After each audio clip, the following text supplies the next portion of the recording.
ಶ್ರೀಗುರುಭ್ಯೋ ನಮಃ. ಹರಿ ಓಂ. ಕಪಿಕಟಕಧುರೀಣಃ ಕಾರ್ಮುಕನ್ಯಸ್ತಬಾಣಃ ಕ್ಷಪಿತದಿಜಿತಸೈನ್ಯಃ ಕ್ಷಪ್ರಿಯೇಷ್ವಗ್ರಗಣ್ಯಃ ಜಲಧಿರಚಿರಸೇತುಃ ಜಾನಕೀತೋಷಹೇತುಃ ಪಥಿ ಪಥಿ ಗುಣಸಾಂದ್ರಃ ಪಾತು ಮಾಂ ರಾಮಚಂದ್ರಃ. ದುರ್ವಾದಿಧ್ವಾಂತರವಯೇ ವೈಷ್ಣವೇಂದೇ ವರೇಂದ್ರವೇ ಶ್ರೀರಾಘವೇಂದ್ರ ಗುರವೇ ನಮೋತ್ಯಂತ ದಯಾಲವೇ.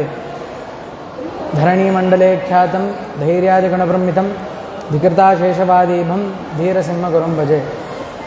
ಸುಧೀಜನಸುಮಂದಾರಂ ಸುಧೀಂದ್ರಸುತಸುಪ್ರಿಯಂ ಸುಷಮೀಂದ್ರಗುರುಂ ವಂದೇ ಸುಜಯೀಂದ್ರಕರೋದ್ಭವಂ. ಸುಷಮೀಂದ್ರಕರಾಬ್ಜೋತ್ಥಂ ರಾಘವೇಂದ್ರಗುರುಪ್ರಿಯಂ ಸುಯತೀಂದ್ರಗುರುಂ ವಂದೇ ಮೂಲರಾಮಾರ್ಚನೆ ರತಂ. ಶ್ರೀಗುರುಭ್ಯೋ ನಮಃ. ಹರಿ ಓಂ.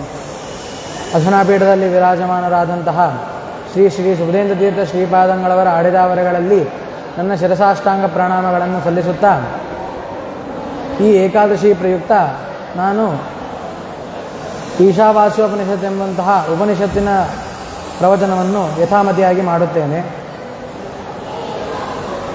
ನಮ್ಮ ಭಾರತದಲ್ಲಿ ವೇದವು ಅಪೌರುಷೇಯ. ಎಂತಹ ವೇದ ಅಂತಂದರೆ ಅಪೌರುಷೇಯವಾದಂತಹ ವೇದ. ಅದು ಅಪೌರುಷೇಯ ಅಂದರೆ ಏನು ಅಂತಂದರೆ ಯಾರಿಂದಲೂ ಕೂಡ ರಚಿತವಾಗದೇ ಇರತಕ್ಕಂಥದ್ದು ವೇದ. ಈಗ ಹೇಗೆ ಪರಬ್ರಹ್ಮ ಅಂದರೆ ಪರಮಾತ್ಮ ಹೇಗೆ ಯಾರಿಂದಲೂ ಕೂಡ ಹುಟ್ಟಿಲ್ಲವೋ, ಹಾಗೆ ಈ ವೇದವೂ ಕೂಡ ಯಾರಿಂದಲೂ ಕೂಡ ರಚಿತವಾಗಿಲ್ಲ. ಅಂತಹ ಅನಾದಿ ಕಾಲದಿಂದಲೂ ಇರತಕ್ಕಂಥದ್ದು ಈ ವೇದ. ಹಾಗೆ ಪರಮಾತ್ಮನು ಕೂಡ ಅನಾದಿ ಕಾಲದಿಂದ ಇದ್ದಾನೆ. ಅವನನ್ನು ತಿಳಿಸುವಂಥದ್ದೇ ಈ ವೇದಗಳು. ಆ ವೇದಗಳು ನಾಲ್ಕು ಭಾಗಗಳಿವೆ. ಒಂದು ಸಂಹಿತಾ ಭಾಗ, ಉಪನಿಷತ್ತಿನ ಭಾಗ, ಬ್ರಹ್ಮಣ ಭಾಗ ಮತ್ತು ಆರಣ್ಯಕ ಭಾಗ ಎಂಬುದಾಗಿ 4 ವಿಭಾಗಗಳಿವೆ ವೇದಗಳು.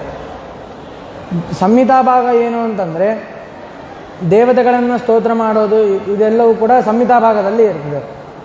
ಇನ್ನು ಬ್ರಾಹ್ಮಣ ಭಾಗದಲ್ಲಿ ವೇದಗಳಿಗೆ ಆ ಅರ್ಥ ವ್ಯಾಖ್ಯಾನ ಇದೆ, ಮತ್ತು ಯಜ್ಞಾದಿಗಳು ಕೂಡ ತಿಳಿಸುವಂಥದ್ದು ಬ್ರಾಹ್ಮಣರ ಭಾಗ. ಇನ್ನು ಉಪನಿಷತ್ತಿನ ವಿಭಾಗ ಏನು ಅಂತಂದರೆ ಭಗವಂತನ ತತ್ವಗಳನ್ನು ತಿಳಿಸೋದು ಉಪನಿಷತ್ತಿನ ವಿಭಾಗ. ಇನ್ನು ಆರಣ್ಯಕ ವೇದ ಅಂತಂದರೆ ಅದು ಅರಣ್ಯದಲ್ಲಿ ಪಠಿಸಬೇಕಾದಂತಹ ವೇದ. ಅದು ಹೀಗೆ 4 ರೀತಿಯಾಗಿ ವೇದಗಳು ಇದೆ. ಈ ವೇದದಲ್ಲಿ ಪ್ರಸಿದ್ಧವಾದದ್ದು ಉಪನಿಷತ್ತಿನ ವೇದ. ಉಪನಿಷತ್ತುಗಳು ಅನೇಕ ಉಪನಿಷತ್ತುಗಳಿವೆ.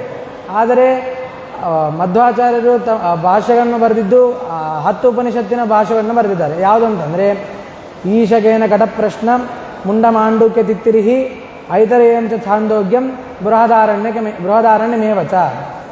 ಅಂದರೆ ಈಶಾವಾಸ್ಯೋಪನಿಷತ್ತು, ಕೇನೋಪನಿಷತ್ತು, ಕಾಠಕೋಪನಿಷತ್ತು, ಷಟ್ಪ್ರಶ್ನೋಪನಿಷತ್ತು, ಮುಂಡಕೋಪನಿಷತ್ತು, ಮಾಂಡೂಕ್ಯೋಪನಿಷತ್ತು, ತೈತರೇಯೋಪನಿಷತ್ತು, ಐತರೇಯೋಪನಿಷತ್ತು, ಛಾಂದೋಗ್ಯೋಪನಿಷತ್ತು ಮತ್ತು ಬೃಹದಾರಣ್ಯಕೋಪನಿಷತ್ತು ಎಂಬುದಾಗಿ 10 ಉಪನಿಷತ್ತುಗಳು ಪ್ರಸಿದ್ಧವಾದದ್ದು.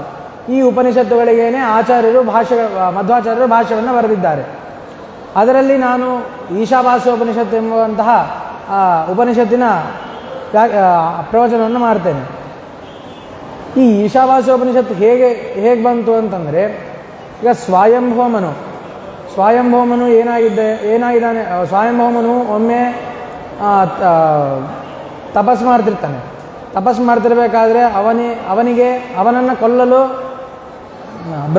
ರುದ್ರದೇವರಿಂದ ಅವರದಾದಂಥ ರಾಕ್ಷಸರು ಬರ್ತಾರೆ. ಆವಾಗ ಸ್ವಯಂಭೂಮನಿಗೆ ಆಕೂತಿ ಮತ್ತು ದೇವಹೂತಿ ಎಂಬುದಾಗಿ 2 ಹೆಣ್ಣುಮಕ್ಕಳು. ಆಕೂತಿಯನ್ನು ಋಷಿ ಪ್ರಜಾಪತಿಗೆ ಕೊಟ್ಟು ಮದುವೆ ಮಾಡ್ತಾನೆ. ಆಗ ಆಕೂತಿಯಲ್ಲಿ ಹುಟ್ಟಿ ಬರುವಂಥ ಮಗನೇ ಯಜ್ಞನಾಮಕನಾದಂಥ ಪರಮಾತ್ಮ. ಅವನು ಸ್ವಯಂಭೂಮನು ಏನು ಮಾಡ್ತಾನೆ ಅಂತಂದರೆ ಯಜ್ಞನಾಮಕನಾದಂಥ ಪರಮಾತ್ಮನನ್ನು ಪುತ್ರ ಧರ್ಮದಿಂದ ದತ್ತು ತಗೊತಾನೆ. ಅಂದರೆ ಮಗಳ ಮಗನನ್ನೇ ದತ್ತು ತಗೊತಾನೆ. ಹಾಗಾಗಿ ಈ ಸ್ವಯಂಭೂಮನು ತಪಸ್ಸಿಗೆ ಕೂತಾಗ ಈ ರುದ್ರದೇವರಿಂದ ಅವಧಿರಾಂತ ರಾಕ್ಷಸ ತಿನ್ಲಿಕ್ಕೆ ಬರ್ತಾರೆ. ಆವಾಗ ಯಜ್ಞನಾಮಕನಾದಂಥ ಪರಮಾತ್ಮನನ್ನು ಈ ಸ್ವಯಂಭೂಮನು ಸ್ತೋತ್ರ ಮಾಡ್ತಾನೆ. ಸ್ತೋತ್ರ ಮಾಡಿದಾಗ ಆವಾಗ ಯಜ್ಞನಾಮಕನಾದಂಥ ಪರಮಾತ್ಮ ಬಂದು ಆ ರಾಕ್ಷಸನನ್ನು ಸಂಹಾರ ಮಾಡಿ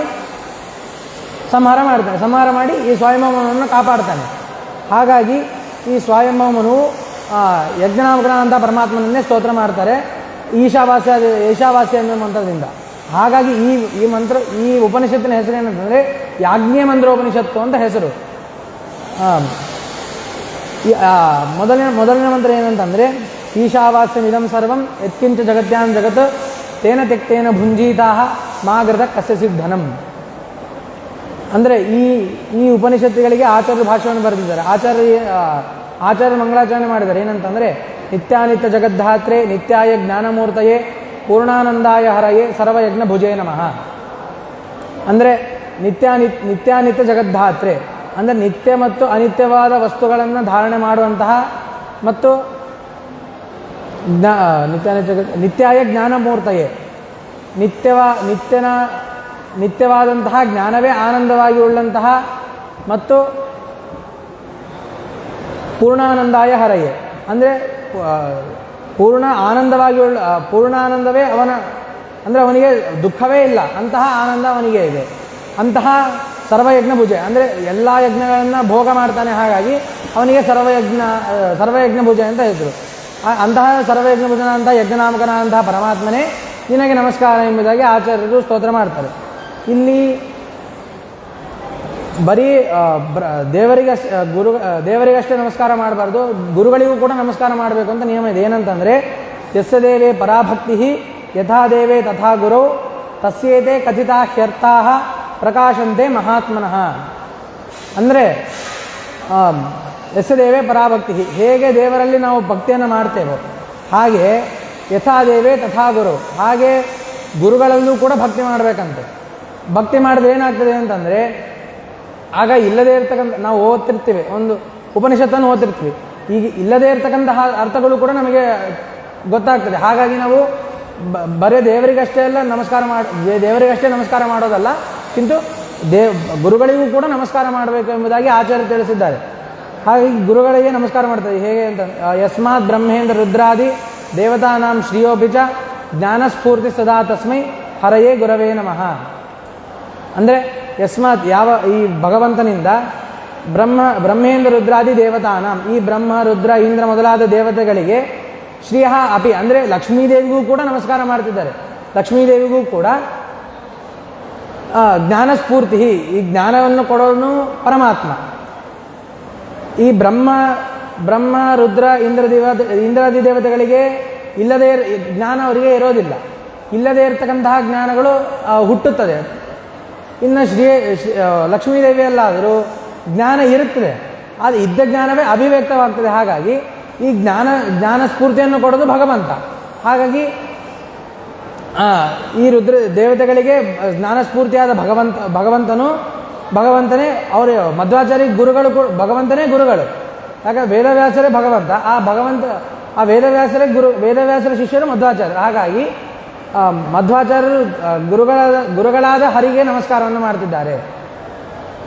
ಇಲ್ಲಿ ಮೊದಲಿಗೆ ಮಂತ್ರ ಏನಂತಂದರೆ ಈಶಾವಾಸ್ಯಮಿದಂ ಸರ್ವಂ ಯತ್ಕಿಂಚ ಜಗತ್ಯಾಂ ಜಗತ್ ತೇನ ತೆಕ್ತೇನ ಭುಂಜೀತಾಹ ಮಾಗೃತ ಕಸ್ಯ ಸಿದ್ಧನಂ.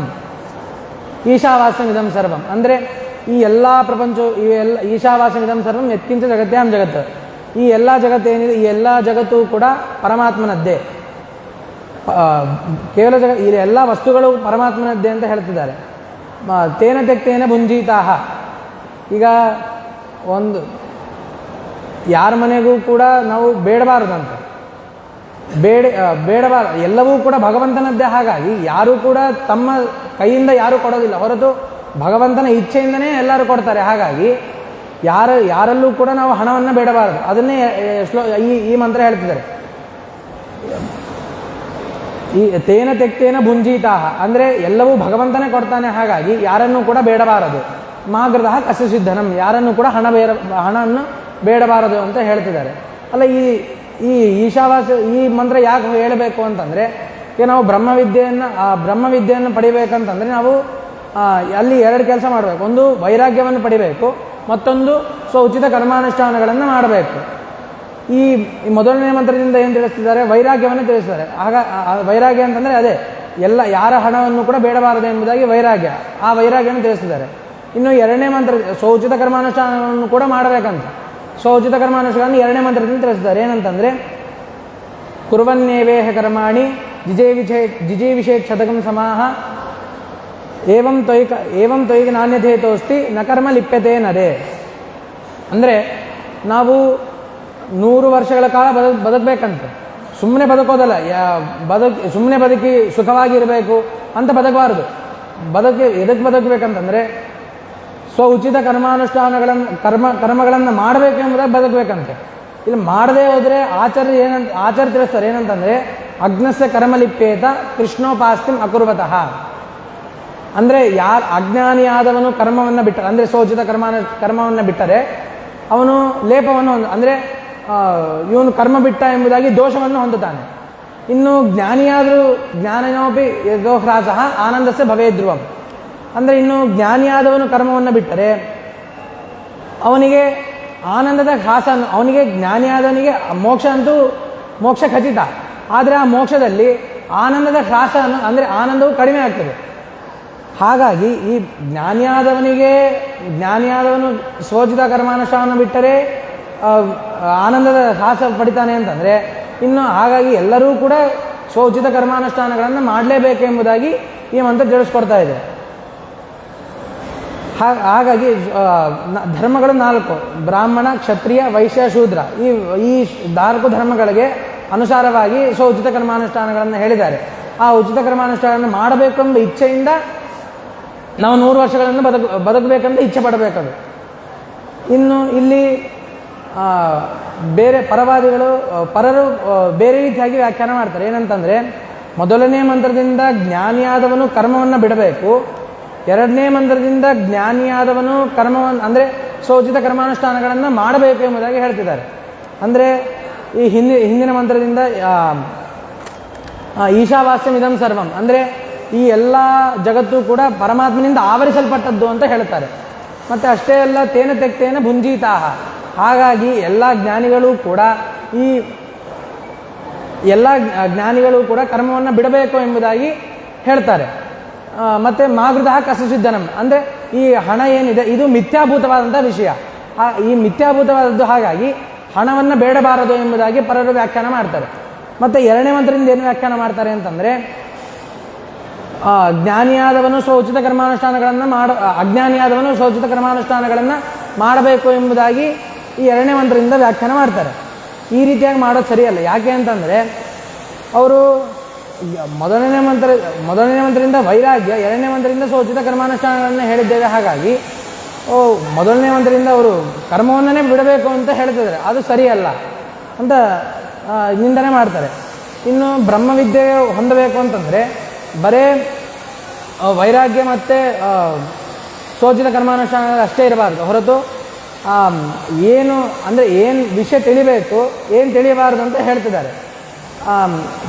ಅಂದರೆ ಜೀವಬ್ರಹ್ಮರ ಐಕ್ಯವನ್ನು ಉಪಾಸನೆ ಮಾಡಿಬಿಟ್ರೆ ಅವನು ಅಸುರಿ ಎಂಬ ಲೋಕಕ್ಕೆ ಹೋಗ್ತಾನೆ ಅಂತ 3ನೇ ಶ್ಲೋಕದಿಂದ ಹೇಳ್ತಿದ್ದಾರೆ. ಏನಂತಂದರೆ ಅಸುರ್ಯ ನಾಮತೆ ಲೋಕಾಹ ಅಂಧೇನ ತಮಸಾವೃತಾಹ ತಾಂಸ್ತೆ ಪ್ರೇತ್ಯಾಭಿಗಚ್ಚಂತಿ ಏಕೆ ಚಾತ್ಮಹನೋ ಜನಾಃ.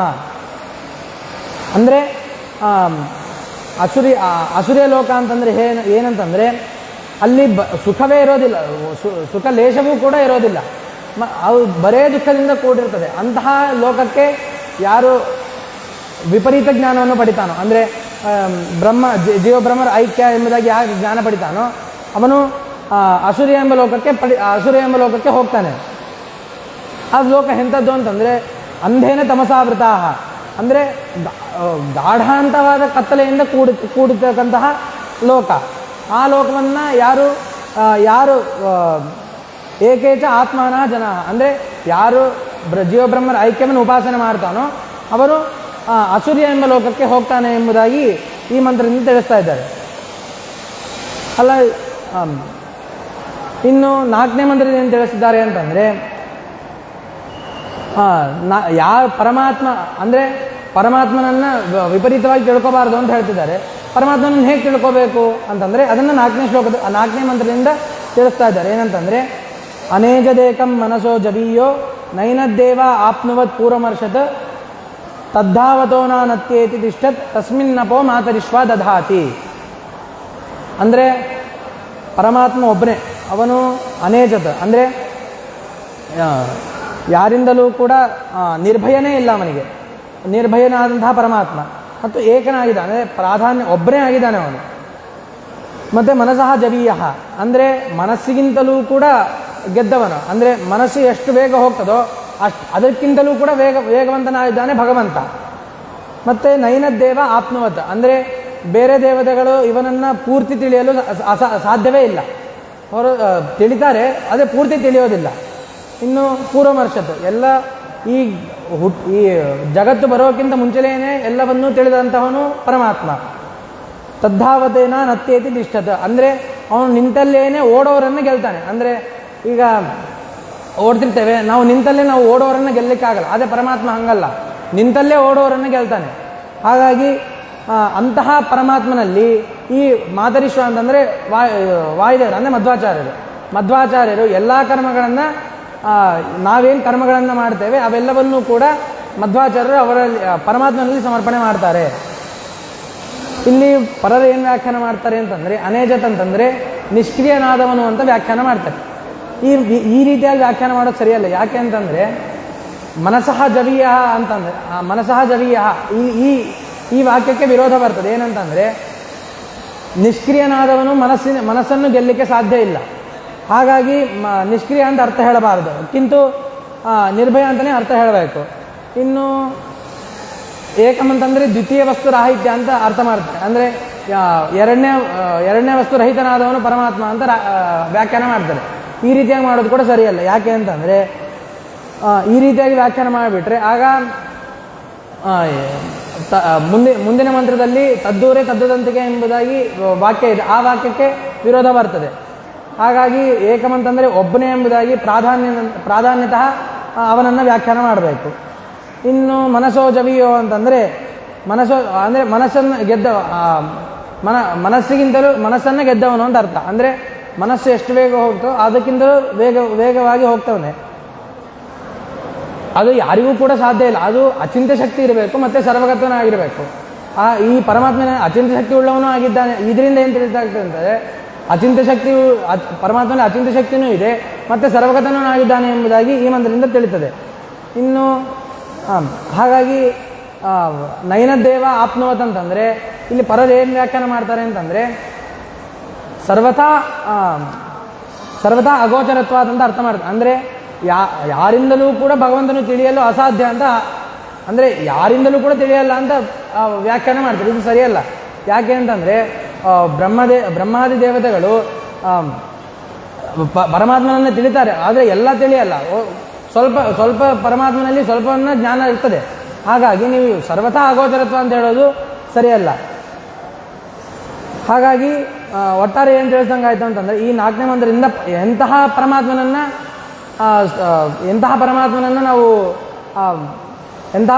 ತಿಳ್ಕೊಂಡ್ರೆ ನಾವು ವಿಪರೀತ ಜ್ಞಾನ ಇರೋದಿಲ್ಲ ಎಂಬುದಾಗಿ ಈ 4ನೇ ಮಂತ್ರದಿಂದ ಗೊತ್ತಾಗ್ತದೆ.